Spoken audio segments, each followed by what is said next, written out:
Assalamualaikum warahmatullahi wabarakatuh. Bismillahirrahmanirrahim. Selamat pagi, salam sejahtera bagi kita semuanya. Dewan Juri yang terhormat, perkenalkan saya Muhammad Al-Fatih Ashrafil Huda dari SMA Wali Songo Karangmanap. Izinkan saya untuk menanggapi sebagai posisi oposisi dari debat kali ini. Menanggapi pihak pro dalam posisi orang tua adalah orang yang paling bertanggung jawab atas kebahagiaan anak di masa depan. Dan tidak hanya memprioritaskan kesuksesan finansial saja, tapi kebahagiaan adalah prioritas utama. Dan untuk mencapai kebahagiaan, orang tua harus memiliki pola asuh mendidik anak secara tepat. Menurut tim pro tadi, di argumennya beranggapan bahwa yang pertama argumennya adalah prioritas orang tua dalam mendidik anak adalah aktualisasi diri, yang dimana menurut saya ini bukan fondasi utama untuk mendidik karakter anak menjadi anak yang berintegritas. Aktualisasi diri bukan fondasi utama untuk mempersiapkan masa depan anak. Sedangkan yang dibahas tim pro tadi mempertimbangkan untuk jangka lebih panjang atau masa depan. Ketika kita bicara tentang masa depan, aktualisasi diri bukan solusi utama untuk menjadikan fondasi dalam pola asuh anak seperti itu. Kebahagiaan masa depan bukan dinilai dari talenta, bukan dari skill non lukratif yang tadi dibahas sama pihak.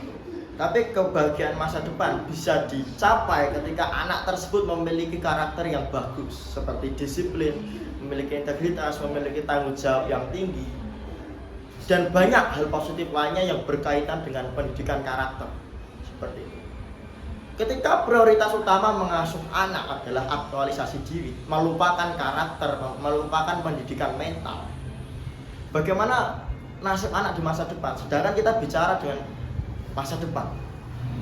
Untuk mencapai masa depan, anak butuh fondasi yang sangat kuat. Fondasinya adalah karakter. Hal yang lebih efektif ketika kita mengasuh anak, pendidikan prioritas untuk anak adalah pendidikan karakter. Kita mendidik, melatih dia untuk menjadi orang yang tanggung jawab, menyelesaikan tugasnya sesuai dengan yang diinstruksikan oleh orang tua. Kemudian disiplin dalam mengatur waktu, disiplin dalam memanage pengeluaran dan lain sebagainya. Itu karakter. Sedangkan ketika karakter sudah terbentuk di diri anak, anak memiliki disiplin yang tinggi, integritas yang tinggi, aktualisasi akan dengan mudah untuk dilatih di keseharian seperti itu. Jadi aktualisasi diri bukan fondasi utama untuk mendidik anak. Fondasi utamanya adalah pendidikan karakter terlebih dahulu. Dan juga tadi kita membahas tentang orang tua harus mendukung, harus memfasilitasi anak yang memiliki skill non lukratif. Menurut saya, skill non lukratif ini adalah skill yang kurang edukasi. Kita di masa depan itu butuh teori, butuh edukatif untuk melaksanakan, untuk menghadapi permasalahan apapun. Jadi memang betulnya pendidikan utama bagi anak itu karakter. Ketika anak memiliki karakter yang bagus, maka potensi-potensi talenta-talenta akan mudah digapai karena bisa dilatih secara terstruktur. Sedangkan yang dibicarakan pihak pro tadi lebih ke aktualisasi diri, yang dimana ini akan potensi mengalami ketidakstrukturan, manajemen waktu yang tidak pas, pendidikannya mental yang tidak pas. Untuk berbicara di masa depan, hal ini sangat tidak efektif dilakukan pada anak. Yang efektif adalah pendidikan karakter, kemudian baru aktualisasi diri, baru pengembangan skill lainnya. Oke, menanggapi argumen kedua dari pihak pro, tadi ada celah, yaitu tujuan utamanya adalah harmoni dengan orang tua. Ketika kita bicara dengan masa depan, anak itu memiliki masa depannya sendiri-sendiri.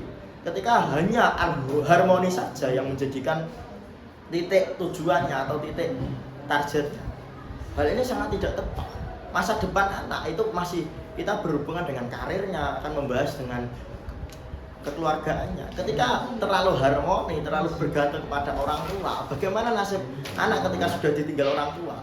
Ketika orang tua sudah tidak berperan untuk kehidupan anak, pasti yang akan dihadapi anak adalah anak tidak siap dalam menerima tanggung jawabnya sebagai kepala keluarga, sebagai orang anggota keluarga, bermasyarakat dan lain sebagainya. Karena tidak ada pendidikan kemandirian di sini. Solusi dari saya menanggapi argumen ini adalah target tujuannya itu bukan harmoni. Harmoni memang penting, tapi itu bukan target utama bagi anak untuk masa depan. Untuk masa depan, anak membutuhkan yang namanya kemandirian. Mandiri berpikir, mandiri berkegiatan, mandiri dalam mengupgrade skillnya, dan seperti itu. Yang lain sebagainya. Ketika harmoni dengan orang tua ini dijadikan tujuan utama, nanti dampaknya sangat banyak sekali, seperti anak kurang mandiri, anak kurang siap dalam mengambil keputusan, dan cenderung akan terlalu bergantung kepada orang tua. Kesimpulannya adalah prioritas utama untuk mendidik anak untuk menghadapi masa depannya adalah orang tua terlebih dahulu mendidik fondasinya, yaitu karakter diri yang integritas, memiliki disiplin yang bagus seperti itu, dan memiliki kemandirian, bukan hanya harmoni saja. Ketika anak memiliki kemandirian yang bagus untuk menghadapi masa depannya, saya pastikan anak tersebut siap berkembang untuk kemajuan bangsa. Cukup sekian dari saya. Ketika ada salahnya, saya mohon maaf yang sebesar-besarnya. Semoga argumen dari saya bisa bermanfaat bagi semuanya. Sekian. Bila taufik wal hidayah wa ridwan inayah. Wassalamualaikum warahmatullahi wabarakatuh.